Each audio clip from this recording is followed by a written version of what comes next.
परमात्मा कहते हैं, प्रिय पुण्य आत्माओं, यह संदेश आज के दिन तुम तक पहुंचाने का अर्थ है। तुम्हारा मनोरथ शीघ्र ही पूर्ण होगा। व्यक्ति की गति और परिस्थिति कब बदल जाए, यह कोई नहीं जानता। सोने की पलंग पर विश्राम करने वाला एक पल में कैद खाने में बंद हो सकता है, और सूखी रोटी खाकर जीवन यापन करने वाला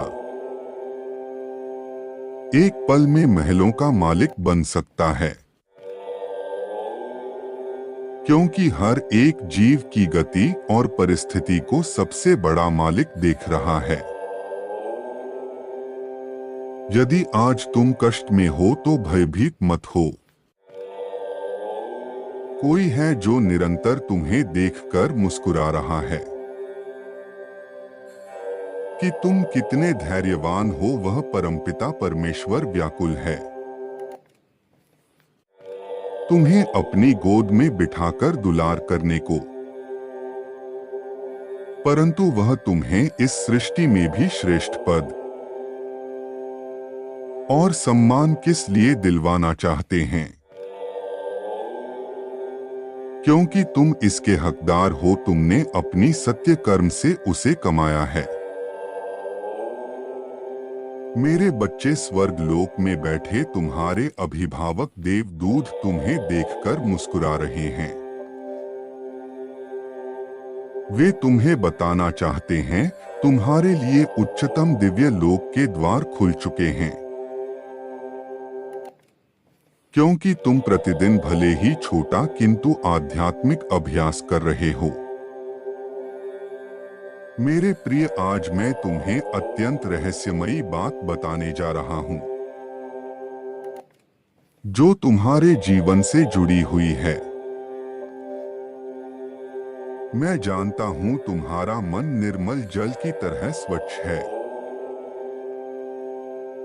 और तुम अब भौतिक वस्तुओं की अधिक लालसा नहीं करते हो। क्योंकि तुम्हें तो उसे अलौकिक रत्न की लगन लग गई है, जिसका कभी विनाश नहीं होता। विश्वास करो, जिसकी कल्पना तुम मस्तिष्क पटल पर कर रहे हो, वह तुम्हें जरूर मिलेगा, चाहे वह लौकिक हो या अलौकिक। यह मत सोचना क्या, कब, कैसे और क्यों हो सकता है। बस विश्वास करना कि यदि तुम्हारी भावना सच्ची है तो वह तुम्हें मिलकर ही रहेगा। मेरे बच्चे, अब मैं तुम्हें जो कहने जा रहा हूं उसे ध्यानपूर्वक सुनो और अपने मन में धारण कर लो। परमात्मा के जो अत्यधिक प्रिय बच्चे होते हैं, वह उन्हें इस सृष्टि में तभी भेजते हैं जब उनका विशेष कार्य होता है, जिनके द्वारा ईश्वर अपना कार्य करवाना चाहते हैं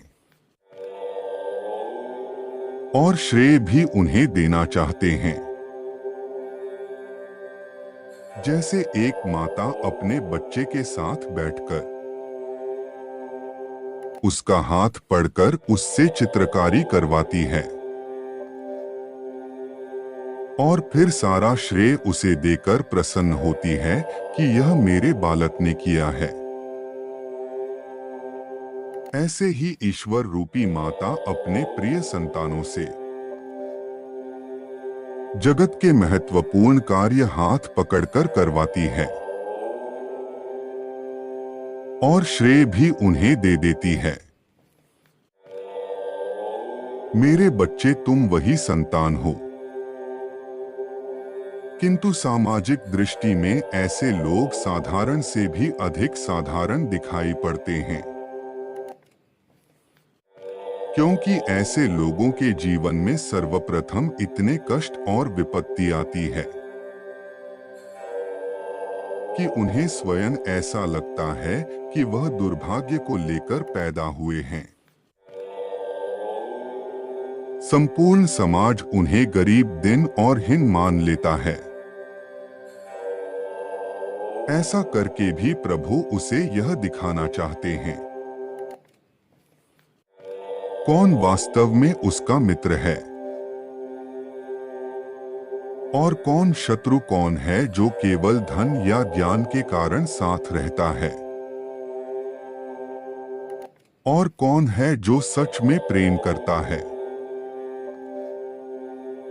फिर कुछ ऐसा होता है कि उस व्यक्ति का जीवन पल भर में बदल जाता है। परमात्मा एक ऐसा चमत्कार करते हैं कि वह फर्श से अर्श तक पहुंच जाता है और लोग कहते रह जाते हैं, अंधेरे में पढ़ने वाला कैसे अधिकारी बन गया, भूखे पेट सोने वाला आज कैसे दूसरों को खिलाने वाला बन गया। मेरे बच्चे, हीरे की पहचान तो कोयले की खान में ही होती है। सूर्य का महत्व वही जानता है जिसने अंधकार को देखा हो। तुम्हें जो धन का अभाव, शारीरिक कष्ट या मानसिक कष्ट मिले, उसका यही कारण है। तुम्हारे वास्तविक पिता तुम्हें हर तरह से मजबूत और स्थिर करके दुनिया को यह दिखाना चाहते हैं कि तुम सूर्य हो। कोई यह ना कह सके कि तुम्हें सब कुछ उपहार में मिला है, बल्कि तुम गर्व से कह सको तुम इसके हकदार हो।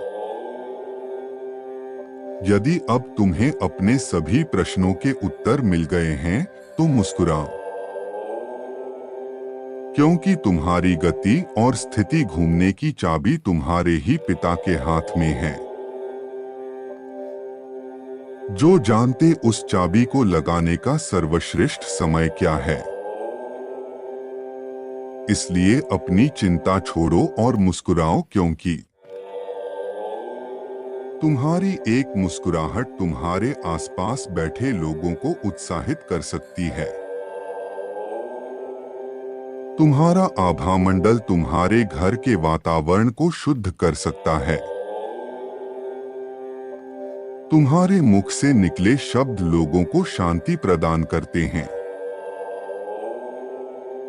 और जब तुम दूसरों के लिए प्रार्थना करते हो तो उनकी इच्छा पूरी हो जाती है। वह आश्चर्यचकित होते हैं कि केवल तुम्हारे कहने मात्र से उनका काम कैसे हो जाता है। मेरे प्रिय, जो परमात्मा रूपी पिता तुम्हारे शब्दों का मूल रखते हुए दूसरों का कार्य कर देते हैं,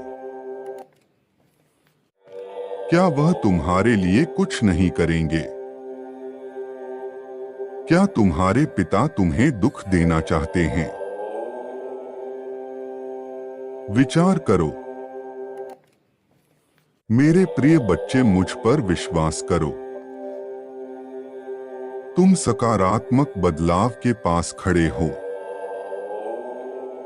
तुम्हारा जीवन अचानक ही पूरी तरीके से बदल जाएगा। धन तुम्हारे घर में चुंबक की तरह आकर्षित होने लगेगा। जैसे धन को धन ही खींचता है, वैसे ही आया हुआ धन चारों दिशाओं से धन को आकर्षित करेगा। तो देर किस बात की है? आज तुम उसे आनंद, प्रेरणा और विश्वास की लहर को अपने भीतर महसूस करते हुए नाचो और चारों दिशाओं को धन्यवाद करो।